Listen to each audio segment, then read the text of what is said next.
Hello friends, मैं विकास कुमार आप सभी का स्वागत करता हूं my YouTube channel Mathura coaching centre में। तो दोस्तों आज हम देखने वाले हैं एसएससी जीडी के लिए दोस्तों टॉप 5 मैथ के क्वेश्चन। चलिए दोस्तों आज एक क्लास ट्राई करते हैं बिना देरी के। देखिए दोस्तों हमारा पहला क्वेश्चन इसमें पर आ चुका है। क्वेश्चन नंबर 1 क्या कहना चाहता है, देखिए काफ़ी इंपॉर्टेंट क्वेश्चन है। देखिए 80 किलोमीटर प्रति घंटा की गति से चल रही यात्री गाड़ी मालगाड़ी के स्टेशन छोड़ने के 6 घंटे बाद रेलवे स्टेशन छोड़ती है और 4 घंटे में उससे आगे निकल जाती है। मालगाड़ी की गति बताइए। ठीक है, तो क्वेश्चन दोस्तों इजी है। चलिए दोस्तों क्वेश्चन को पहले समझ लेते हैं क्या है। जैसे कि यहाँ पर कोई ए स्टेशन में नाम ले देता हूँ। ठीक है, तो यहाँ पर भाई 2 गाड़ी हैं। एक है भाई आपकी, यहाँ पर लिख देता हूँ, एक है आपकी भाई यात्री गाड़ी है और एक है आपके भाई मालगाड़ी है। ठीक है, यात्री की चाल दोस्तों, यात्री जो गाड़ी है उसकी चाल है 80 किलोमीटर प्रति घंटा और दोस्तों आपसे मालगाड़ी की आपसे गति पूछना चाह रहा है, यानी स्पीड। ओके, तो हम क्या है, अब यहाँ से दोस्तों क्या होता है, एक मालगाड़ी है, मालगाड़ी यहाँ से दोस्तों अपनी चाल से निकलती है। ठीक है, और दोस्तों यहाँ से क्या होता है, फिर यहाँ से आपकी दोस्तों यात्री गाड़ी निकलती है। वो दोस्तों कब निकलती है, मालगाड़ी के 6 घंटे के बाद निकलती है, यानी 6 घंटे के बाद मतलब कि 6 घंटे चल जाती है दोस्तों मालगाड़ी। ठीक है, और दोस्तों इसके बाद दोस्तों छूटती है आपकी यात्री गाड़ी। जैसा कि यहाँ पे उसने देखा है, यहाँ पे लिख रहा है, देखिए आप क्वेश्चन पढ़ सकते हैं। मालगाड़ी के स्टेशन छोड़ने के बाद रेलवे स्टेशन छोड़ती है। इसका कहने का मतलब ये है, यानी कि मालगाड़ी दोस्तों 6 घंटे चल जाती है, उसके बाद दोस्तों यात्री गाड़ी छोड़ी जाती है। ठीक है, अब इसमें दोस्तों आगे उसने बोला क्वेश्चन में 4 घंटे में उससे आगे निकल जाती है। जो यात्री गाड़ी है वो दोस्तों मालगाड़ी से दोस्तों 4 घंटे में आगे निकल जाती है। ठीक है, इसका क्या मतलब है, देखिए भाई 6 घंटे के बाद दोस्तों छूटती है आपकी यात्री गाड़ी। ठीक है, और 4 घंटे में उससे दोस्तों आगे निकल जाती है। तो इसका क्या मतलब है, इसका सीधा सा ये मतलब है, जो दोस्तों मालगाड़ी है वो तो चली भाई 10 घंटे। ठीक है, और आपकी यात्री गाड़ी है यानी वो चली है भाई आपकी 4 घंटे। ठीक है, तो अब ये बताइए, जब यात्री गाड़ी 80 किलोमीटर प्रति घंटा की गति से, ठीक है, 4 घंटे चल रही, तो भाई कितनी डिस्टेंस कवर करेगी, वो करेगी भाई आपकी 320। ठीक है भाई, क्या होता है दूरी बराबर क्या होता है, 4 गुना समय होता है। तो भाई हमें जो यहाँ पर दे रखा है, आपको स्पीड दे रखी है भाई 80 किलोमीटर प्रति घंटा और आपको दोस्तों टाइम दे रखा है भाई 4 घंटे। तो डिस्टेंस बराबर होता है भाई आपका, यहाँ पर होता है स्पीड इंटू टाइम। तो यहाँ से हो जाएगा भाई 80 इंटू 4 हो जाएगा, तो भाई कितना हो जाएगा, ये हो जाएगा भाई आपका 320 किलोमीटर। ठीक है, अब ये दोस्तों जो 320 किलोमीटर है वो दोस्तों मालगाड़ी ने कवर किया है 10 घंटे में। तो भाई अब यहाँ से आपको चाल ही तो पूछ रहा है मालगाड़ी की, तो यहाँ से हम इजीली बता देंगे। जो 4 बराबर होता है, मैं यहाँ लिख देता हूँ, 4 बराबर होता है भाई डिस्टेंस अपॉन टी। ठीक है, यानी दूरी बट्टा समय। तो हमें दे रखा है भाई, दूरी दे रखी है हमें भाई 320, अपॉन में कर देंगे हम टाइम, यानी अपॉन में 10, 0 से 0 कट जाएगा। तो हमारा जो मालगाड़ी का डिस्टेंस वो स्पीड रही होगी, वो रही होगी भाई आपकी 32 किलोमीटर प्रति घंटा। ठीक है, जैसा कि ऑप्शन नंबर ए में हमें दे रखा है। ठीक है, नेक्स्ट क्वेश्चन देख लेते हैं। क्वेश्चन नंबर 2 देखिए, ये भी काफ़ी इंपॉर्टेंट क्वेश्चन है। एक व्यापारी 5% के लाभ पर खुदरा व्यापारी को एक जैकेट बेचता है और खुदरा व्यापारी 10% के लाभ पर ग्राहक को इसे बेचता है। यदि ग्राहक 4158 रुपये का भुगतान करता है तो थोक व्यापारी का लागत मूल्य रुपये में क्या था। ठीक है, तो ये मान लीजिए मैंने माना कि थोक व्यापारी के लागत मूल्य मैंने मान लिया भाई X रुपये। ठीक है, अब उसने वो X रुपये मैंने मान लिया, तो जो थोक व्यापारी क्या करता है, 5% के लाभ पर बेचता है दोस्तों, किसको, खुदरा व्यापारी को। जब मैं दोस्तों X की चीज़ को अगर मैं 5% के लाभ पर बेचूंगा तो वह किस प्रकार से बेचूंगा, 105 अपॉन में 100। ठीक है, ये बिक गई भाई 5% के लाभ पर। ठीक है, अब ये दोस्तों किसको मिल गई, ये मिल गई दोस्तों हमारे खुदरा व्यापारी को। अब खुदरा व्यापारी आगे क्या करता है, वो किसी ग्राहक को बेच देता है दोस्तों 10% के लाभ पर, यानी 110 अपॉन में 100। तो ये दोस्तों ये बिक गई दोस्तों ग्राहक को। और जो ग्राहक दोस्तों इसको इसका दोस्तों जो भुगतान पे करता है वो करता है भाई 4158। ठीक है, कहने का मतलब जी है इसकी जो वैल्यू दे रखी है आपको तो 4158 रुपये दे रखी है। ठीक है, समझ पा रहे हो या नहीं भाई। यहाँ पर क्या था, एक थोक व्यापारी था। ठीक है, मैंने मान लिया उसका लागत मूल्य x था। उसने दोस्तों 5% के लाभ पर खुदरा व्यापारी को बेच दिया 105 अपन में 100। फिर दोस्तों क्या करते हैं, खुदरा व्यापारी दोस्तों किसी ग्राहक को बेचता है 10% लाभ पर 110 अपन में 100। तो दोस्तों वो जो है ग्राहक दोस्तों कितने रुपये भुगतान करता है, वो करता है 4158 रुपये। ठीक है, तो इसकी जो वैल्यू दे रखी है आपको 4158 रुपये दे रखी है। ठीक है, तो क्वेश्चन हमारा दोस्तों सॉल्यूशन हो चुका है, बस आपको कैलकुलेशन करनी है।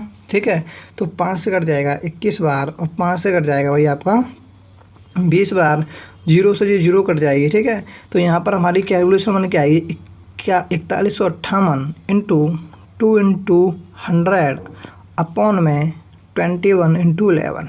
ठीक है, तो यहाँ से हम कैलकुलेशन करेंगे भाई 11 से कट जाएगा भाई आपका 378 बार। ठीक है, और यहाँ से भाई 21 से कितनी बार कट जाएगा, 21 से कट जाएगा भाई आपका 18 बार। ठीक है, तो यहाँ पर ये क्या हो जाएगा भाई 18 इंटू 2 इंटू 100, तो ये हो जाएगा भाई 18 दूनी 36 और इंटू 100 लगा हुआ है, तो ये हो जाएगा भाई आपका ऑप्शन नंबर डी 3600। ठीक है फ्रेंड्स, इस क्वेश्चन का जो आंसर होगा दोस्तों क्या होगा, option number D correct answer. Next question देख लेते हैं। क्वेश्चन नंबर 3 क्या कहना चाहता है, देखिए काफ़ी इंपॉर्टेंट क्वेश्चन है। 34% की छूट के बाद वस्तु को 3168 में बेचा जाता है, वस्तु का अंकित मूल्य क्या है। भाई ये बताइए, कोई भी चीज़ अपने आप में भाई 100% होती है। ठीक है, अब इसका क्या मतलब है, उसने इस पर दोस्तों क्या कर दिया 34% की छूट दे दी, तो क्या वो दोस्तों 66% की वैल्यू में बेच दी होगी। ठीक है, तो यही तो है आपको दोस्तों 66% की जो वैल्यू दे रखी है, 66% की जो वैल्यू दे रखी है वो दे रखी है आपको 3168। ठीक है, तो यहाँ से भाई 100% की वैल्यू आपसे पूछ रहा चाह रहा है बस। तो भाई यहाँ से क्या हो जाएगा 1% की वैल्यू हो जाएगी भाई 3168 अपॉन में 66 अपॉन में यहाँ क्या हो जाएगा भाई 100। ये आपको कैलकुलेशन करनी है, इसलिए हमारा आंसर आने वाला है। तो यहाँ से हो जाएगा 2 से 33 बार और 2 से कट जाएगा भाई आपका 50 बार, और यहाँ से अब भाई अब क्या करोगे आप 33 से कट जाएगा भाई आपका 96 बार। ठीक है, तो अगर मैं 96 इंटू 50 करूँगा तो कितना हो जाएगा भाई, 0 तो बीच आने वाली है 0 हो जाएगा, और यहाँ पे हो जाएगा, यहाँ पर हो जाएगा 5 6 30 और 9 5 45 और 3 कितने हो जाएंगे भाई 48। यानी कि इस क्वेश्चन का जो आंसर होगा दोस्तों option number B correct answer. ठीक है, वस्तु का जो अंकित मूल्य है यानी प्रिंट रेट जो रहा होगा वो रहा होगा भाई आपका option number B correct answer. Okay, next question देख लेते हैं। नेक्स्ट क्वेश्चन दोस्तों काफ़ी इंपॉर्टेंट क्वेश्चन है। देखिए यहाँ पे आपको दे रखा है ए अनुपात बी इक्वल टू 2:3 और बी अनुपात सी इक्वल टू 3:7। तो A plus B plus C plus A का क्या होगा, मान क्या होगा। ठीक है, तो भाई इजी है। मैंने देखी दोस्तों, आपको अगर मेरी पिछली वाली जो पार्ट नहीं देखे हैं तो भाई उन्हें जाकर देखा करो। ठीक है, मैंने जब आपको बताया था अगर कोई भी दो रेशियो दे रखे हैं, जैसे कि ये जो टर्म आपके दो यहाँ पर आपको रेशियो दे रखे हैं ए अनुपात बी इक्वल टू 2:3। ठीक है, और बी अनुपात सी इक्वल टू 3:7। जब दोस्तों इस प्रकार से दोस्तों ये जो टर्म है दोस्तों, जो पहला जो टर्म है ये वाला और दोस्तों ये वाला, ये दोनों दोस्तों सेम हो। ठीक है, मेरा कहने का मतलब ये है जब दो संख्याओं का रेशियो दे रखा है। ठीक है, यहाँ पर दो संख्याओं को जब रेशियो दे रखा है ये दोस्तों इस प्रकार से यहाँ पर दोनों सेम हो, तो दोस्तों हमारा जो अनुपात निकल के आता है यानी कि ए अनुपात बी अनुपात सी वो दोस्तों किस प्रकार से निकल के आता है। देखिए यहाँ पे मैं लिख देता हूँ, पहले आपको ये दोनों रेशियो लिख लेने इस प्रकार से 2:3, फिर नीचे लिख लेना इसके नीचे लिख लेना आपको 3:7। तो यहाँ पर हम क्या करते हैं दोस्तों उल्टी एन बना देते हैं इस प्रकार से। तो यानी कहने का मतलब ये इसका इससे गुणा हो जाएगा, इससे इसका गुणा हो जाएगा, इससे इसका गुणा हो जाएगा। ठीक है, तो मैं करके दिखा देता हूँ। यानी 3 दूनी 6 है, फिर हो जाएगा यहाँ पर 9 और यहाँ पर हो जाएगा भाई 7 से 21। ठीक है, तो ये हमारे रेशियो निकल के आ जाते हैं। तो भाई अब इनको तुम और कैलकुलेट कर सकते हो, जैसे मैं काटूँ 3 दूनी 6 है, 3 त्रिका 9 और 3 से हो जाएगा भाई 7 बार। तो जो हमारे ए अनुपात बी अनुपात सी के जो रेशियो निकल के आए हैं वो निकल के आए हैं भाई हमारे 2:3:7। ठीक है, अब उसने हमसे क्या पूछा है A plus B plus C plus A का मान क्या होगा। ठीक है, तो भाई ए प्लस बी क्या हो जाएगा, हमारी ए प्लस बी क्या हो जाएगा भाई, ये हो जाएगा भाई हमारा 5। ठीक है, बी प्लस सी कितना हो जाएगा भाई, बी और सी ये है, ये हो जाएगा आपका 10, और सी प्लस ए कितना हो जाएगा भाई, सी जेरा ए जेरा, तो ये हो जाएगा भाई आपका 9। ठीक है, ये आप ऑप्शन में देख सकते हो कौन सी में दे रखा है, option number A correct answer. ठीक है फ्रेंड्स, नेक्स्ट क्वेश्चन देख लेते हैं। नेक्स्ट क्वेश्चन दोस्तों हमारा क्या कहना चाहता है, देखिए यदि ए बी से 6 गुना ज़्यादा है तो बी ए से कितने प्रतिशत कम है। ठीक है, तो एक ए है और एक बी है। ठीक है, क्या कहता है, ए है जो बी से दोस्तों 6 गुना ज़्यादा है, यानी एक ये है तो दोस्तों 6 ये है। ठीक है, समझ पा रहे हो या नहीं, ए जो है बी से 6 गुना ज़्यादा है, यानी एक ये है तो दोस्तों 6 ये है। ठीक है, अब वो क्वेश्चन में आगे क्या कह रहा है, बी जो है ए से कितने प्रतिशत कम है, तो आप यहाँ पे देख सकते हो भाई बी है वो दोस्तों ए से कितने प्रतिशत कम है।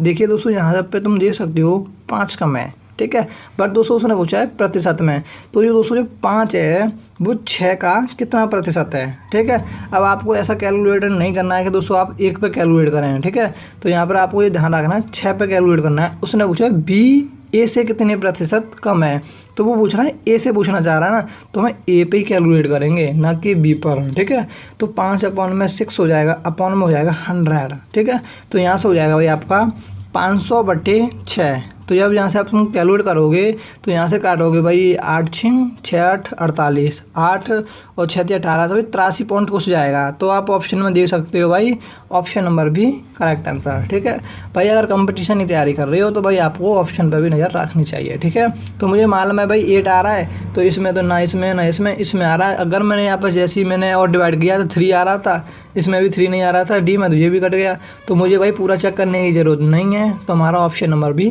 Correct answer. ठीक है, तो यहाँ पर हमारे टॉप 5 मैथ के क्वेश्चन समाप्त होते हैं। अगर दोस्तों वीडियो अच्छी लगे तो लाइक करें और हमारे चैनल को सब्सक्राइब करें। Okay bye, thank you.